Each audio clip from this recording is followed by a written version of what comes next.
Fala meu irmão, paz de Cristo, seja bem-vindo para mais um vídeo e hoje nós vamos tratar da lição 8, Emoções e Sentimentos, a Batalha do Equilíbrio Interior.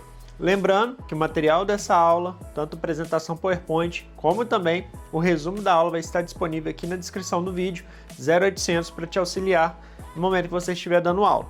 E eu vou colocar os textos aqui na tela, como a gente fez na última aula, você pode pausar o vídeo, ler e depois continuar. Indo para o texto áureo, na última lição vimos o contexto de Filipenses e foi tratado no texto áureo o mesmo capítulo, só que na lição anterior foi tratado o versículo 8.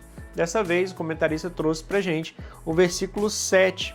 No versículo 8 a gente falou sobre os pensamentos e o versículo 7 a gente vai falar justamente das emoções. Filipenses, como a gente viu, é uma carta de gratidão e também de orientações para os irmãos que estavam ali em Filipos.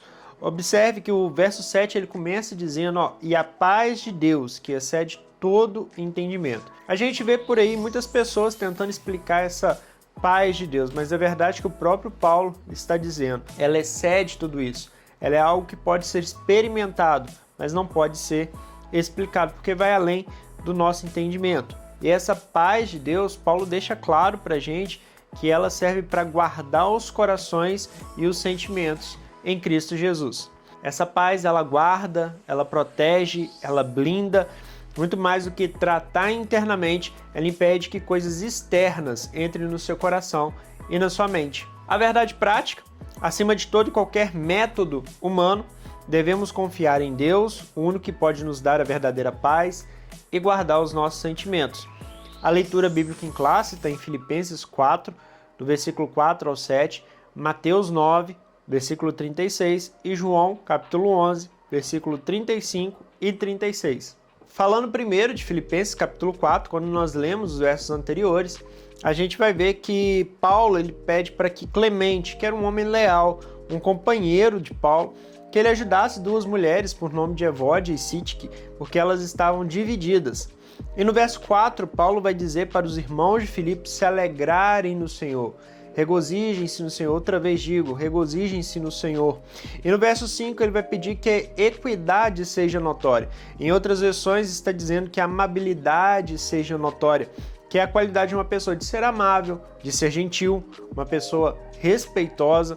Já em Mateus 9, versículo 36, a gente vê um contexto onde Jesus ele percorria várias cidades, aldeias, sinagogas, pregando, curando, e quando ele olhava a multidão, ele sentia compaixão, porque andavam cansados, abatidos, andavam perdidos, procurando por algo que eles mesmos não sabiam exatamente o que era, como uma ovelha sem pastor. E logo em seguida ele usa a analogia da seara e dos ceifeiros, onde ele vai dizer que a colheita é grande, mas precisamos de gente, precisamos de pessoas para trabalhar.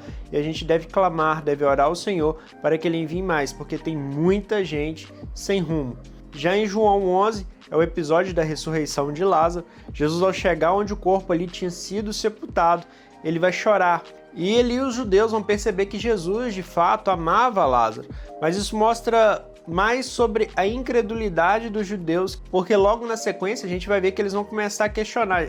Tá, mas se Jesus realmente amava Lázaro, por que ele deixou então ele morrer? Depois você lê o texto de João 11, com esse olhar que você vai perceber que esses questionamentos dos judeus deixavam Jesus ainda mais comovido. E talvez o pensamento de Jesus seria: como que esses caras são capazes de dizer uma coisa dessas em um momento de dor, em um momento de perda, colocando ali sua religiosidade na frente? E não satisfeitos, depois de verem um milagre, eles ainda vão ir até os principais sacerdotes questionando: o que vamos fazer com esse homem? Pois ele realiza muitos sinais. Se ele continuar desse jeito, todo mundo vai crer nele. Pois é, mesmo vendo, eles não creram, mas bem-aventurados somos nós que não vimos e cremos. Nossa introdução traz um panorama geral do que vai ser nossa lição. Em sua essência, é definir e deixar claro a diferença entre emoções e sentimentos e compreender sua importância tanto no nosso dia a dia, como também no espiritual. Mais uma vez lembrando, entendemos que a divisão é feita entre corpo, alma e espírito, e negligenciar qualquer um desses pontos pode levar a um efeito cascata, onde um afeta o outro e vice-versa, e deixar claro que a gente ainda está estudando sobre a alma. Logo mais veremos onde entra o sentimento e também as emoções. O tópico 1, o homem, um ser afetivo, 1.1, propósito do estudo. Nesse ponto, o comentarista ele tem por objetivo explicar por que o cristão precisa entender desse assunto. Porque a gente escuta muito, né, pessoa falando, esse é assunto de psicologia, não é um assunto para o cristão saber. E o comentarista vai trazer alguns pontos e ele toma como partida o atual cenário mundial, uma crise de saúde mental que o mundo todo tem vivido. E compreender o corpo humano, de acordo com a palavra de Deus, é fundamental para a gente viver uma vida equilibrada. E isso inclui entender alguns pontos, e o comentarista traz para a gente 3 pontos principais. Primeiro, o que são essas emoções e os sentimentos e como eu posso gerir eles, qual a conexão entre o que pensamos e o que sentimos, e qual é a relação de tudo isso com as decisões que tomamos. E as nossas decisões, elas não são tomadas antes de percorrer o caminho ali do pensamento, do sentimento, da vontade, para então, de fato, a gente ter uma ação. Olha o texto que o comentarista propõe de Marcos 12:30. Amarás, pois, ao Senhor teu Deus de todo o teu coração, de toda a tua alma e de todo o teu entendimento e de todas as tuas forças. Este é o primeiro mandamento. Observe que envolve tudo isso, o coração, a alma, o entendimento, como esse fator interno dentro de nós e de toda a sua força, que é a vontade. E ali não fala de você entregar parte dos seus pensamentos, parte da sua alma ou parte do seu entendimento. É no todo. Deus tem que ser base para tudo em nossa vida. O tópico 1.2, afetividade, emoções e sentimento. Na última lição a gente viu esse quadro aqui. Ele está um pouco diferente do que o comentarista vai propor, o que ele chama de afetividade, eu chamo de sentimento, mas isso não interfere no que o comentarista vai dizer e vai explicar para nós, porque tudo isso se enquadra dentro do mesmo ponto. Aqui o comentarista ele coloca essa questão da afetividade como a capacidade de sentir e de demonstrar emoções. Ele divide emoções como reações rápidas, como medo, como alegria, enquanto sentimentos são algo mais contínuo, permanece por mais tempo. Por exemplo, eu sou grato a uma pessoa, não é um ato instantâneo, você acaba carregando aquilo por um tempo, essa gratidão dentro de você. Olha como Jesus vivenciou isso lá no Getsemane, Mateus 26:38 vai dizer: então lhes disse, a minha alma está cheia de tristeza até a morte, ficai aqui e velai comigo. Olha só, o próprio Jesus nos mostrando que essa tristeza, essa angústia que ele estava sentindo, ela estava na alma. O comentarista ainda traz para a gente uma fala de Jacó lá em Gênesis 47, onde ele descreve os anos da sua vida como sendo poucos, ainda viveu pouco, e o pouco que ele viveu foi de forma muito difícil, muito trabalhosa. E ele também traz o texto de Paulo lá em Romanos capítulo 9, onde ele está expressando uma profunda dor emocional por causa da incredulidade do povo de Israel. Apesar de serem um povo escolhido, muitos judeus rejeitaram o Messias e isso partiu o coração de Paulo. E o cristão também está sujeito a dias difíceis, dias de palavras contrárias, dias de luta, mas a gente precisa aprender a lidar com essas emoções e esses sentimentos e buscar sempre o equilíbrio em Deus. Então, só para a gente fechar, emoções são como recortes de um sentimento.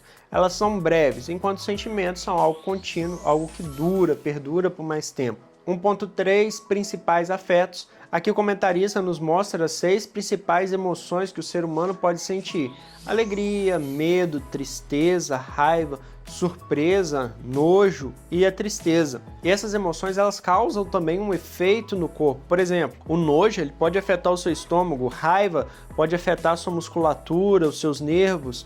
E a gente vê isso acontecendo até mesmo no jardim com Adão e Eva, como o comentarista vai expor aí pra gente. Vemos diversas emoções sendo ali expostas ao decorrer da história. A alegria de Adão ao contemplar Eva, até chegar a vergonha e o medo depois deles terem pecado. E observe que o pecado ele tem influência direta com aquilo que você sente, com suas emoções. Quando uma pessoa peca, logo vem um sentimento de culpa, medo das consequências, medo de Deus, vergonha de orar. E vemos isso bem descrito no próximo subtópico, 1.4, onde vai falar sobre a inveja, a ira e o ódio.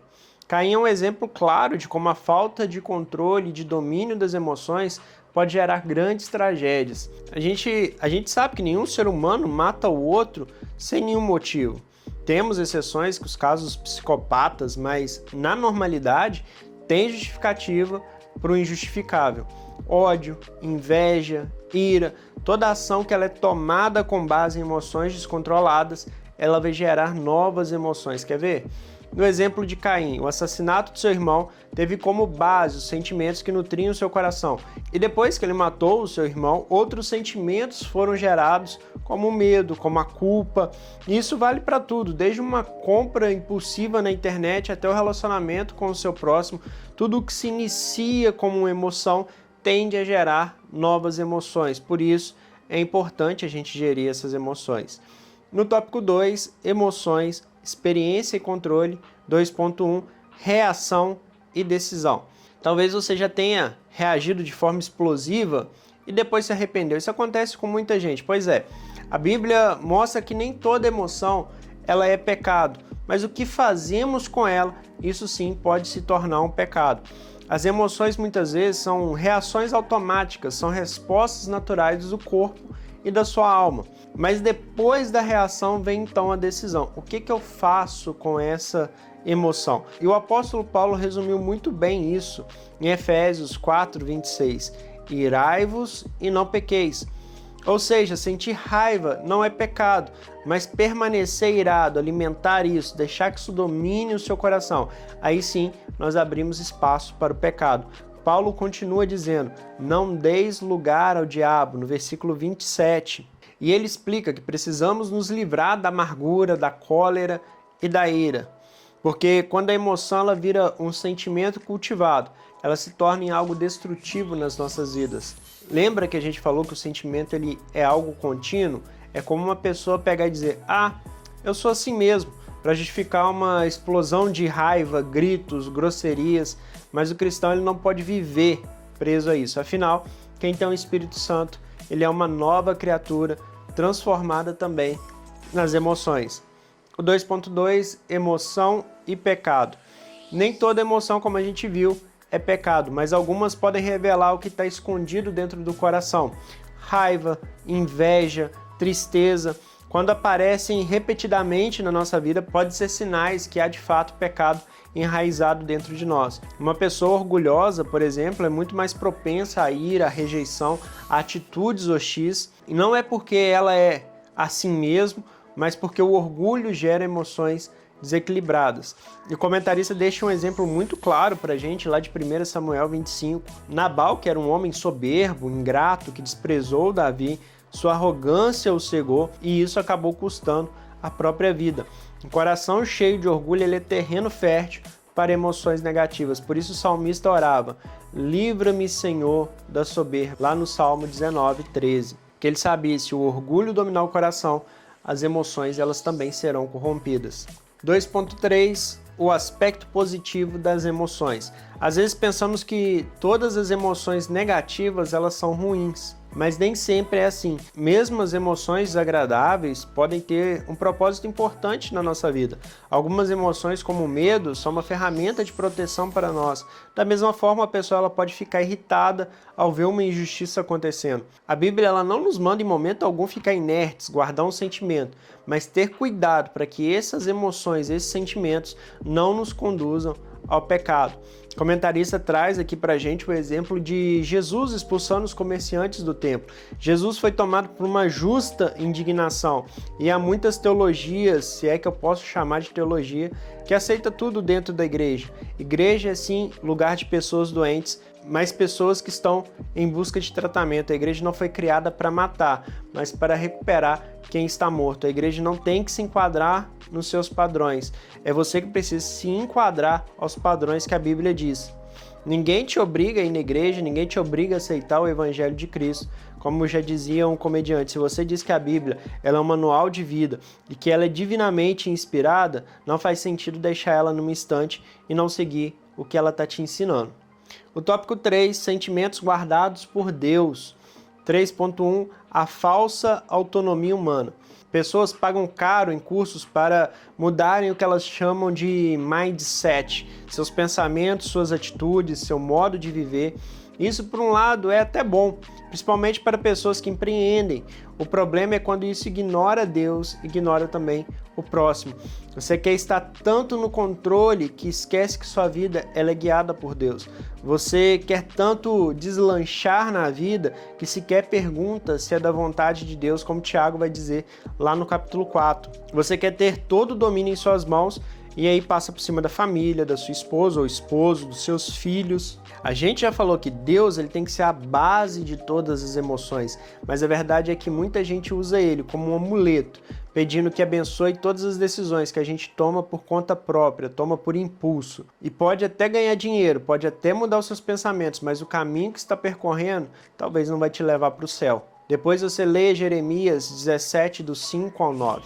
O 3.2, obediência, humildade e oração. Aqui o comentarista volta no texto áureo e ele vai complementar com alguns textos aquilo que está escrito lá em Filipenses capítulo 4, que isso só acontece quando a gente vive em abnegação. Que é isso? Renúncia de si mesmo, de seus próprios desejos, das suas vontades. E ele utiliza da mesma carta que Paulo escreveu aos Filipenses para poder se embasar nisso. Filipenses 2, 3 e o 8. Quando cumprimos isso, então recebemos essa paz de Deus que guarda os nossos corações e sentimentos em Cristo Jesus. E na conclusão, ele fecha tudo isso dizendo que não é pela nossa própria capacidade que a gente vai dominar nossas emoções e sentimentos. Não é apenas com a ajuda de homem, mas sim pelo próprio Deus, tendo uma vida sob o domínio do Espírito e não da carne. Essa é a nossa lição 8. Se você gostou, curte, compartilha, ativa o sininho. Semana que vem tem mais vídeo por aqui. Um grande abraço, fique com Deus.